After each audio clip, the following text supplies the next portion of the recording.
What's up, guys? Moon just dropped a new video, so let's watch it. Fake gurus, the people teaching you how to make money, how to get rich, and escape the 9 to 5, are usually the worst with money of all, building their huge reputations on foundations of nothing but sand. And in this video, we're going to be going over fake gurus that went broke. Starting with one of the most popular and beloved fake gurus out there, Robert Kiyosaki. He went broke? Now this will be controversial. Rich Dad Poor Dad is one of the biggest books in the financial niche. It's a bible for anyone trying to start out making money. Yeah, dude, this guy was huge. He was like, he got popular with his book before the internet gurus went booming. It's not. And Robert Kiyosaki, the man who wrote this book, built his reputation as a savvy financial investment guru, with his popularity soaring and his book reaching the #1 charts on Amazon. But more and more recently, he's being exposed as a hypocrite, charlatan, and a bold-faced liar. As financial gurus, experts in making money, don't usually file for bankruptcy, and they are known for being in severe debt. However, Kiyosaki is now known for both, and he proudly admits this. He has a huge history of failed businesses, dating all the way back to the 1970s. His most notable bankruptcy came in 2012, when his company Rich Global LLC was ordered to pay approximately $24 million to Learning Annex, an American education company based in New York City. But Kiyosaki's company lacked the necessary funds to fulfill this obligation, and subsequently filed for bankruptcy. According to reports, Dude, never take financial advice from someone that filed for bankruptcy, bro. What? Learning Annex had entered into an agreement with Kiyosaki, whereby he would provide them with a portion of the profits generated from his speaking engagements, or in exchange for booking him to promote his book. However, Kiyosaki took back on this promise, and neglected to make the payments. And very recently, as he became more and more relevant over the last few years, he suddenly announced to everyone that he was now more than $1 billion in debt, and proudly admitting it, with Kiyosaki saying that if I go bust, the bank goes bust. Not my problem. But it might be his problem, because it certainly becomes a problem for other people, specifically taxpayers, many of whom are struggling to make ends. Yeah, what the heck? Dude, 1 billion? How? Meet, many of whom might actually read Rich Dad Poor Dad to get out of their financial situation. And so when people like Kiyosaki go into debt and are unable to pay what they owe, the money has to come from somewhere, and usually it's the taxpayers' pockets. But rather amusingly, Kiyosaki has blasted Grant Cardone for being a fraud. Now don't get me wrong, Cardone is kind of a fake guru, and I've discussed him before in this fake guru video here. However, there is something a little, shall we say, rich about Kiyosaki highlighting Cardone's multiple flaws without actually acknowledging his own. For instance, Kiyosaki has close ties to Amway, an American. Oh my god, that's a pyramid scheme. Ponzi scheme. Multi-level marketing company that's been labeled a fraudulent pyramid scheme. Not surprisingly, you'll never hear Kiyosaki talk about Amway or his history with the disgraced company. But what makes Kiyosaki so bad and so problematic is that he's so influential. He has for years inspired new generations of mini Kiyosakis via his much criticized seminars, primarily focused on the real estate industry. The seminars are characterized by excessive promotions, extensive use of leverage, and lack of any specific details. Moreover, his Rich Dad education seminars have been the subject of multiple investigations and shocking revelations. But before we continue, I want to tell you about our video sponsor, Private Internet Access. Did you as hackers offer private data, protecting your internet services like Netflix, Nothing's Amazon private, Prime, bro. and Disney, making it sorry. greatest Mac, Can break it Android, down that too. means you can secure. You're not just getting T in 20. You can with 4 extra. They always are completely free. So check out Private Internet Access today. You see, the first seminar was free, they always are. The second one cost almost $500, and the third one a whopping $45,000 at one point. The seminars are largely based on the. Dude, that's insane. And the value, I'm pretty sure it doesn't hold to the price at all. Aforementioned bestseller Rich Dad Poor Dad, quite literally labeled as one of the dumbest financial advice books out there, as it contains numerous factual errors and a string of extremely unlikely accounts of events that supposedly occurred. But for those who haven't read it, Rich Dad Poor Yo, I've read that book. It was sort of inspiring because as a kid, I think I was in my teenage years, you don't understand the financial world at all, so you kind of think you're learning. But yeah, it was motivational and inspirational, sort of. But I don't know. I don't really remember what. Like, it was about real estate, but not sure if it was like if it was factual. It was motivational though to pursue like entrepreneurship and yeah, not work a job, but it didn't really make me like a successful person in that field or tried whatever it tries to do. Poor Dad is Kiyosaki's story of growing up with two dads. The first, his real father, Poor Dad. The second, his father of his best friend, Rich Dad, and the ways in which both men shaped his views on making money and investing it. Ostensibly, Rich Dad, Poor Dad is a work of non-fiction. In reality, however, it does appear to be the opposite. You see, there never really was a Rich Dad. He was made up, but readers were made to believe that he was real. Kiyosaki has also made an enormously lucrative living from selling his story. What a fraud, dude. What the frick? And actively encouraging others to pay inordinate sums of money to hear it. But these lies are relentless. He continuously attempts to reinvent himself and find ways to stay relevant. In recent times, obviously desperate to remain relevant, he goes on about being $1 billion in debt and entering the red pill space, appearing on any podcast he can. Fresh and fit. Rollo Tomasi, the biggest fraud of everything. What the heck? Red pill McDowell. Oh my. What is this video? Polydad's advice. And he also appears to be very close with Rollo Tomasi, real name George Miller, the so-called godfather of the Red Pill gurus, where he's had him on his own.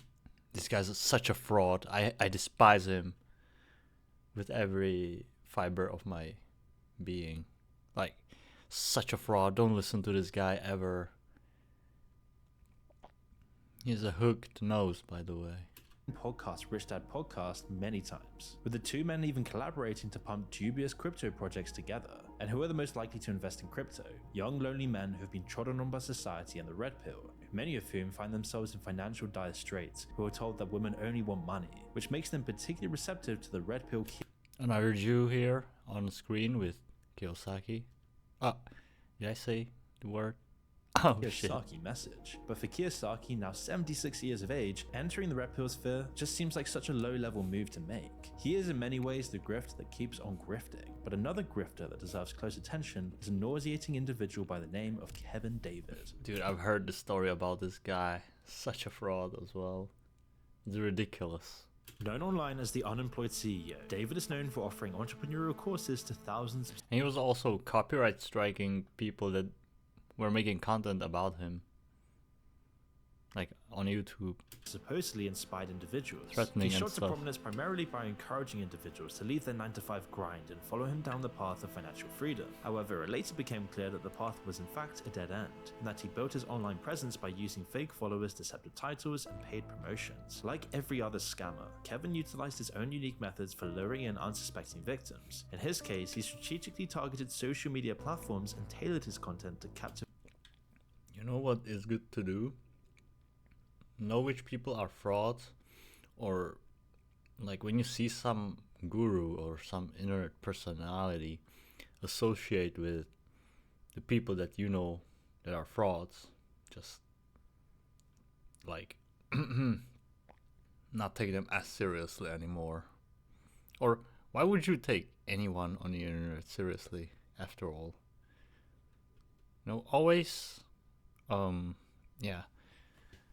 be standing and watching from the sidelines before standing in front of them and actually listening to them. Activate his audience. Initially, it worked a charm. By flaunting his opulent lifestyle, driving expensive cars, and visiting various destinations, he enticed individuals with the promise that they too could experience such lavishness. A quick look at his content, however, and it becomes increasingly clear that David was not. Dude, 2 mil? What? Are these videos actually his? Oh my gosh, that's crazy. Crazy numbers. Not an original thinker, and that many of his claims seemed at best disingenuous, and David's world came crashing down when CoffeeZitter exposed him as a hack who made a very decent living from deceiving his followers. Like so many fake financial gurus, David was quick to jump on the crypto train when it started to gain some steam, but in November of 2022, after investigating David, the FTC found that he had ripped off consumers by manipulating reviews and making empty promises of big returns on cryptocurrency investment it was the schemes and CoffeeZilla bogus video. business programs. In addition to promoting fraudulent crypto schemes, David, whose real name is Kevin David Hulse, was also found guilty of promoting YouTube scams related to Amazon FBA. Yeah. It was the CoffeeZilla video that I watched, I think.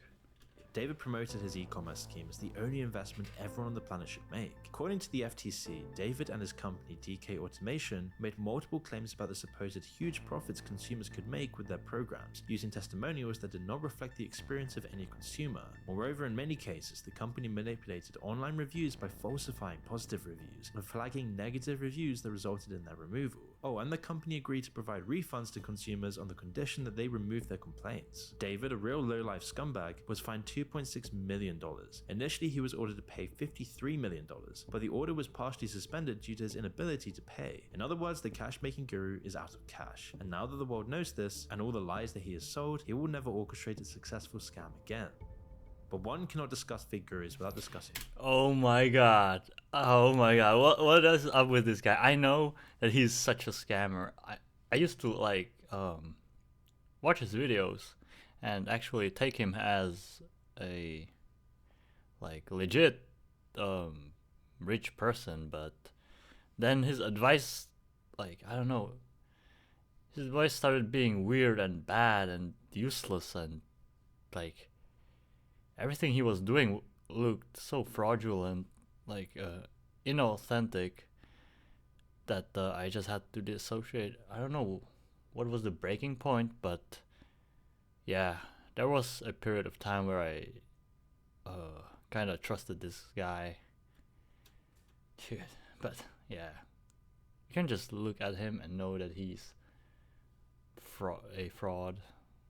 Cults, which brings us to Dan Lok, a slippery snake who employs cult-like tactics to swindle unsuspecting customers out of huge sums of money. The managing partner of Dragon X Capital, a venture capital firm that supposedly raises dragons with an X factor, Lok is an incredibly dangerous guru. According to his personal website, Lok is a globally respected entrepreneur mentor and one of the world's most watched, followed, and quoted social media influencers with over tens of millions of followers across his brands. But in truth, he's a globally renowned con man who has been covered by Entrepreneur, Forbes, Money, Business Insider, and TEDx, and with 1.8 million followers on Instagram and almost 5 million YouTube subscribers, his reach is massive. Through his mentorship and predatory advisory programs, he has built a career of luring students with false promises and brainwashing them into spending $26,000 on what are better described as utterly useless fake courses. Lok has convinced students to quit their jobs and invest in his programs. Many of these individuals who took his advice went into debt and suffered immensely, both financially and psychologically. One of his students used to be a civil engineer, but soon after joining Lok's program found himself homeless. Does he know you're homeless? Yes. Dan Lok knew you were homeless during this Yes. thing, and Yes. his course, you're saying, is what made you homeless. Yes. And he was still going after me. Lok is similar to Tai Lopez. Both men excel at selling a dream, but once you enroll in one of their courses, the dream quickly becomes a never-ending nightmare. Now, Lok was born in Hong Kong in 1981, relocated to Ontario at the age of 14, and similar to any other fraudulent guru, Dan asserts that his journey to wealth That's still quite young. 1981? It means he is 42?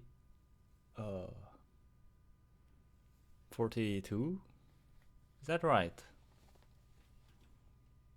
began at a young age. But dig a little deeper though, and you'll see that he has failed with 13 different companies. Yes, 13. This should be enough to put off any potential students. Yet somehow, the host of the $1 Billion Startup podcast... The thing is, this information... I didn't notice. Like, this information, you gotta dig deeper. And... yeah, that's the issue. A lot of us young guys, we don't do our research about people that we decide to trust. You know, it's easy to see that these guys have a huge following. That means their content probably has some value. But these numbers can be bought, tampered with. Yeah, I used to be a naive kid. I understand why people trust Tate, I guess. Yeah. Damn. Yeah, it's a lesson. Hopefully you don't get burned too much. But yeah, it's rough. still has the gall to charge up to $52,000 for his courses. And what are these courses in exactly? Mostly useless ones like copywriting, email marketing, public speaking, and sales. His whole narrative revolves around his experience of growing up in complete poverty. During his youth, his parents went through a divorce, his father disappeared, and his mother was left to single-handedly raise him. But is it just me though, or does every fake guru have the same story? Remarkably though, everything took an incredible turn in his teens when he learned how to copyright, and ever since, Locke has excelled in selling his courses, a fact that was illustrated in the Netflix show Money Explained, which did shine a light on him. But he isn't just a fake guru. Locke has something called the Inner Circle, where students have chosen him, the master over everything. Once they dedicate themselves to Locke, they can enter his private. Oh yeah, he brainwashes people, like where they chant mantras, like they keep repeating chants and prayers like he is the Lord and stuff. I think I watched a video on that by CoffeeZilla. Circle if they have completed a 7-week $2,500 course, and the Inner Circle, according to Locke, is like a university for high-end selling. Not surprisingly, to gain access you have to pay a minimum of $2,000, then $200 per month. However, an ex-student told CoffeeZilla the Inner Circle consists of nothing but empty promises and never-ending payments to Locke. And from what I learned, you know, if you have no sales experience, I guess like it's an okay introduction. No, it's But- garbage, dude. It's so garbage. It's so garbage. Moreover, students are pressured into engaging in high-ticket sales, a notorious practice of trying to sell expensive products or services of high value. And with Locke, there was always an upsell. There's always another course. And then you take the course and immediately you find out, okay, well, there's an upsell. At the end of the course, you're not ready. You need to go from like high ticket closer, which is That's one of the so products, sneaky. to inner circle or like the level up, right? You'll never finish with the product, as there's multiple inner circles within the inner circle. Locke attracts these people by pumping tons of money into Google ads, but once you're in the door, you're required to constantly pay for access to Dan Locke's wisdom, according to CoffeeZilla. One teacher who spoke with Coffee spent $25,000 on Locke's courses, went into significant debt, and had nothing to show for their suffering. And where it gets even creepier is that, like any good cult, anyone who speaks out against Locke is immediately threatened or silenced. One woman, someone who had paid Locke a huge sum of money, started a Facebook group to discuss her concerns about his teachings, philosophies, and mentoring skills, so Locke immediately threatened her with legal action. He is a swindler of the highest degree, and a cult-like one. He's actually being sued for failing to pay rent on a $35 million mansion he claims to have owned, and it actually turned out to be a weekend rental penthouse. What a fucking pathetic.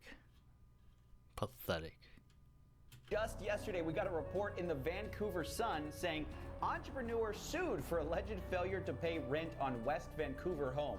Using this just to record content and deceive people. But another person that needs to be stopped is Kiara Henderson, a fake guru who, like Locke, excels at weaving narratives and selling expensive. I don't know about this one, but a woman and black. Nah. I wouldn't even. Of lies. Known as the trucking guru on social media, Kiara And Henderson she's has fat. established an online school where she claims to have amassed a staggering $100 million.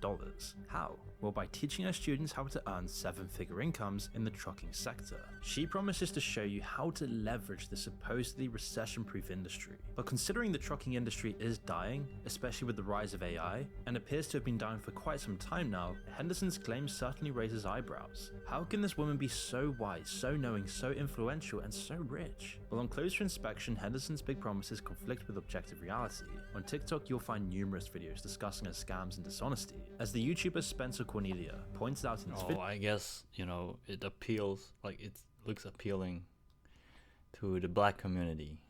It's everyone has their own. Like Dan Locke being Asian, probably. Like, oh, there's something about race awareness. Yeah, people are tribal. I know that, but yeah, I need more information on that. How much it affects our psychology, and I know it's not a bad thing for sure, because before people used to stick together, and that's not a bad thing. Being with your own. But that's a different topic. Oopsie. the Black Queen is actually an ex-felon, masquerading as a multi-millionaire business guru. Did you ever get caught up in Yes. that? Or did you end up having to do like any jail time or anything? Yes. Talk to us Yeah, about I mean, that. but that's why I do this. Like, I'm a felon, so I know what it's like to not be able to actually make good money. Right. Records of her business dealings, which are publicly available, contradict Henderson's claims. Let me tell you something. When you see a woman being successful, or so like appear to be successful, she's always working for another man, or she's, yeah, just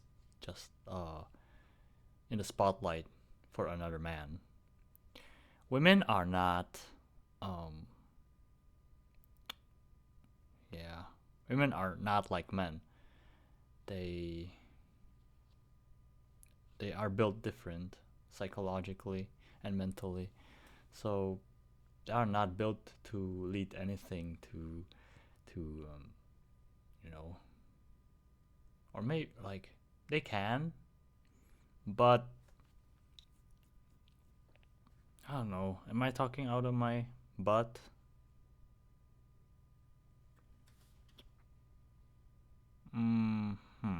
Because I've seen some videos, but were these videos real? Yeah, I don't think women are good entrepreneurs, like self-made. Maybe there are exceptions though. I think every rule has an exception, but yeah, let's watch the video.